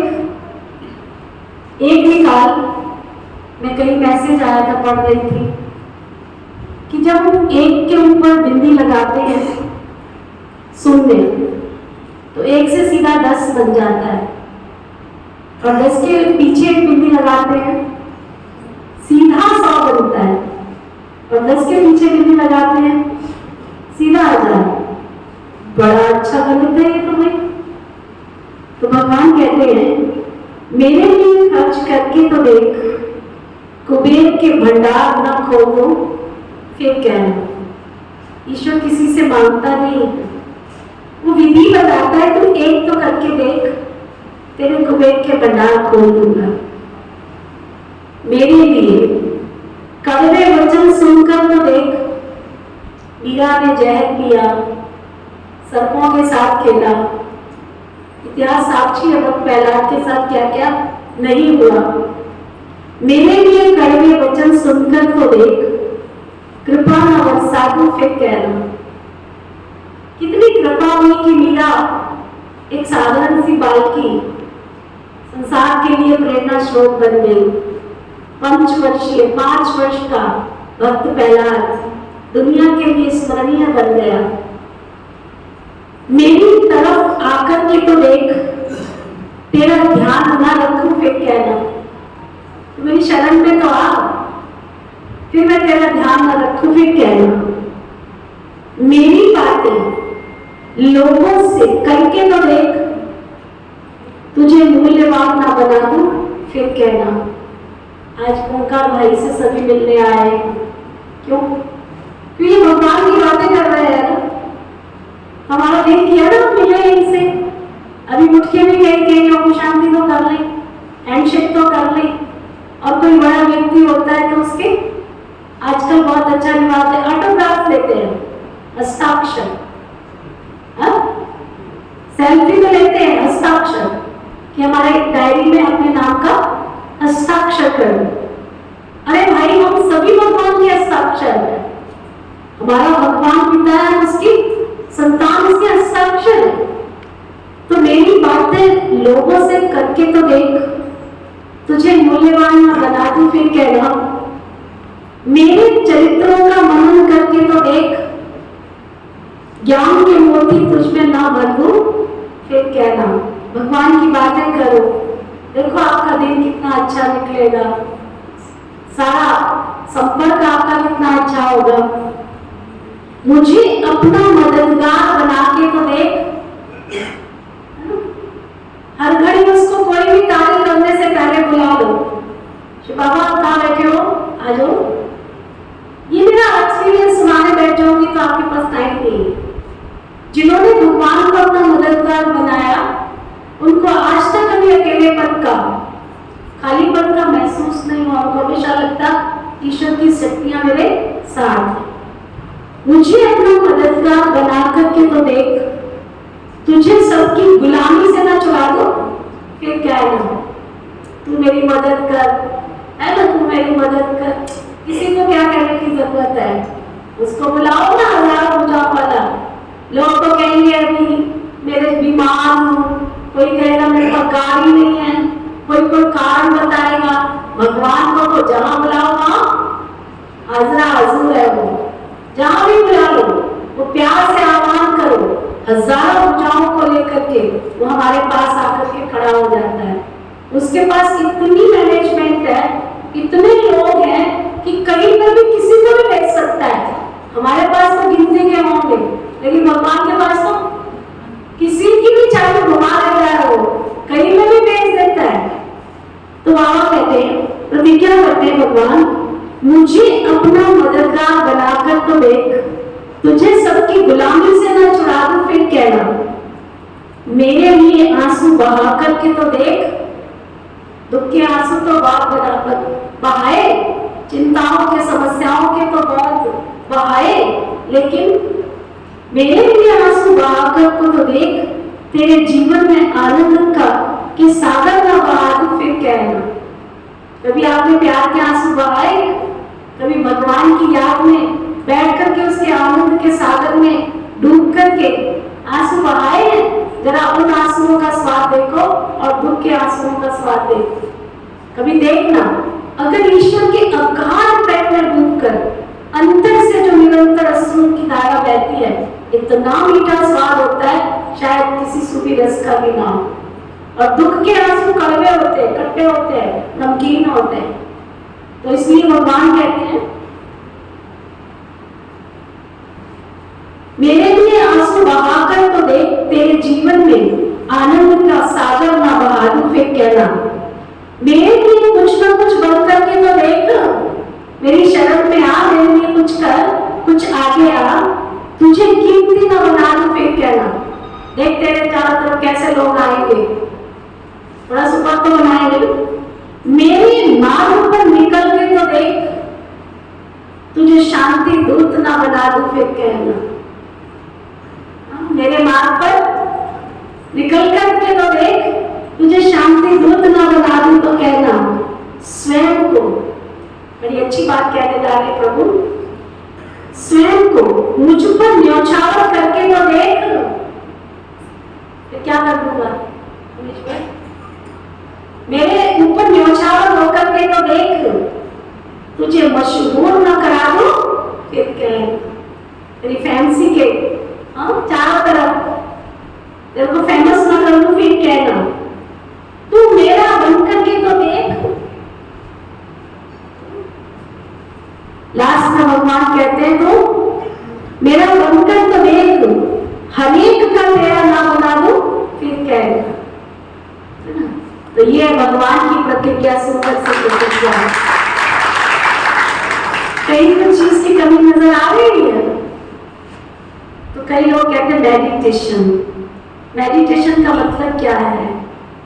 अगर आप डिक्शनरी, ऑक्सफोर्ड की डिक्शनरी खोल करके देखें और उसमें सर्च करना मेडिटेशन इन हिंदी, सर्च करना, उसमें क्या लिखा आएगा? मेडिटेशन इन हिंदी मनन चिंतन, मन का चिंतन करना, मन को सुख विचारों से कर देना, यही मेडिटेशन है। और वही इस विश्वविद्यालय में सिखाया जा रहा है। और उस मेडिटेशन को सीखने के लिए अभी तो हमारे ओंकार भाई जी आपको केवल टच कर रहे हैं, एक चीज को छू के दिखा रहे हैं, स्पर्श कर रहे हैं। लेकिन ये एक्स्ट्रा कोर्स, एडवांस कोर्स 24 तारीख के बाद 25 तारीख से शुरू होगा। उसका समय रहेगा सुबह और शाम, जैसे चल रहा है वैसे ही 15 दिन का, जिसमें मेडिटेशन की विधि, संपूर्ण विधि वो सिखाई जाएगी 25 तारीख से आगे 15 दिन तक के लिए। भगवान से मिलना, भगवान से बातें करना, भगवान की संपूर्ण प्राप्तियों को करना, जिसको कहा जाता है भगवान को अपने वश में कर लेना। यानी भगवान आकर के बार बार पूछे, बच्चे बता अब क्या करूं?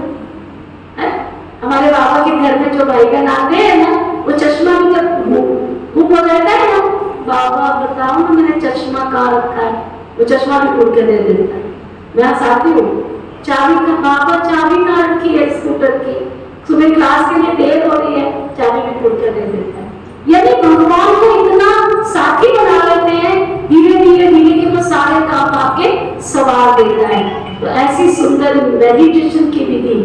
और कल का हमारा चैप्टर बहुत सुंदर है, वर्ल्ड सर्कल ड्रामा, सृष्टि चक्र का आध्यात्मिक रहस्य। और उस रहस्य को जानने के लिए सुबह भी और शाम को भी 5:30 से 5:45 के बीच में आप सभी पहुंचेंगे, और शाम को भी और सुबह भी।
तू ही मेरा सच्चा साथी जीवन का आधार है।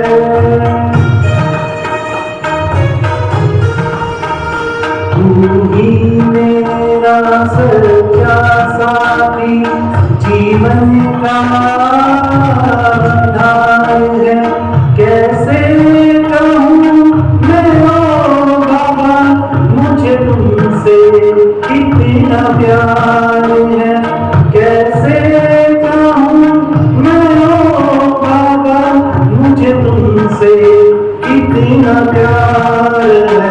बस वो मेरे नैनों के सांसों के तार तार में, बस वो मेरे नैनों में सांसों के तार तार में।